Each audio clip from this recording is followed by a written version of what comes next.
ফের করোনার চোখ রাঙানি। কলকাতায় আরও এক কোভিড আক্রান্তের হদিশ। কাকুরগাছিতে করোনা আক্রান্ত মহিলা।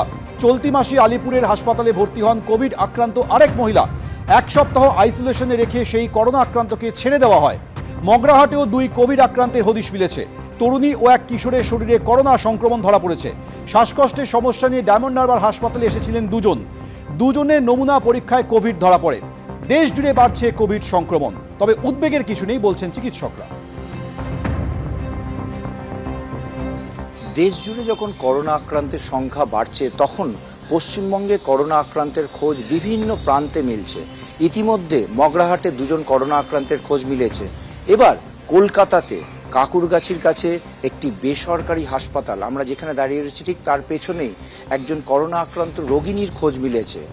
এই প্রসূতি এখানে ভর্তি আছেন, তার শারীরিক অবস্থা স্থিতিশীল। বছর 25-এর এই রোগিনী, তাকে আগামীকাল হাসপাতাল থেকে ছেড়ে দেওয়া হবে তেমনই জানা যাচ্ছে। তবে বর্তমানে তাকে আইসোলেশনে রাখা হয়েছে এবং তার যে সংক্রমণ চিহ্নিত হয়েছে এটা শুধুমাত্র এই ওটি করার সময় যে ম্যান্ডেটরি পরীক্ষা করা হয় সেই পরীক্ষা করতে গিয়ে পাওয়া গিয়েছে। স্বাস্থ্য দপ্তর পুরো বিষয়টার ওপর নজর রাখছে এবং তারা বলেছেন উদ্বিগ্ন হওয়ার কিছু নেই এবং পুরো বিষয়টায় কি কি করা উচিত তা নিয়ে ইতিমধ্যে তারা নিজেদের মধ্যে কথাবার্তা বলছেন, তেমনটাই স্বাস্থ্য দপ্তর সূত্রে জানা যাচ্ছে। ক্যামেরায় সন্দীপ পালের সঙ্গে ঝিলম করঞ্জাই, এবিপি আনন্দ, কলকাতা। আমাদের যেটা বুঝতে হবে, ধরো আজকে তোমার সংখ্যা 0 কি 1 কি 2, এখন হঠাৎ করে টেস্টিং বাড়লে তুমি যদি এই সংখ্যাটাকে 100 দেখো, 200 দেখো, 300 দেখো, তাহলেও আমাদের প্যানিক করার কিছু নেই। তার মানেটা এই দাঁড়াবে যে আমরা আরও একটু বেশি অ্যালার্ট হচ্ছি। সো প্রবাবলি আমরা ঘর পোড়া গরু, আমরা খুব ঢিলেঢালা না দিয়ে আমাদের আরেকটু অ্যালার্টনেসটা পাবলিক হেলথ লেভেলে, ইনফর্মড মেডিকেল লেভেলে, প্ল্যান্ডভাবে একটু অ্যাওয়ারনেসটা দেখালে আমার মনে হয় কোনো ক্ষতি নেই। আর আমরা একটা বিরাট, ধরো সেটা একটা সাংঘাতিক ভয় পেয়ে জুজু হয়ে বসে থাকবো।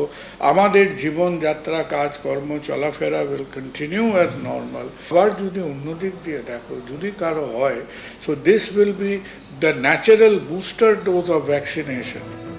রাজ্যের ছবি আপনাদের সামনে রাখলাম, এবার রাজধানী দিল্লির ছবি আপনাদের সামনে রাখবো, যেখানে অ্যাডভাইজারি জারি করা হয়েছে, নির্দেশিকা জারি করা হয়েছে। যারা যে সমস্ত কোভিড পজিটিভ পাওয়া যাবে তাদের প্রত্যেকের জন্য সমস্ত রকম নমুনা জিনোম সিকোয়েন্সিংয়ের জন্য পাঠাতে হবে। এছাড়াও বলা হয়েছে নির্দেশিকায়, দিল্লি সরকারের তরফে জারি করা নির্দেশিকায়, পর্যাপ্ত বেড, অক্সিজেন, ওষুধ এবং ভ্যাকসিন মজুত রাখতে হবে।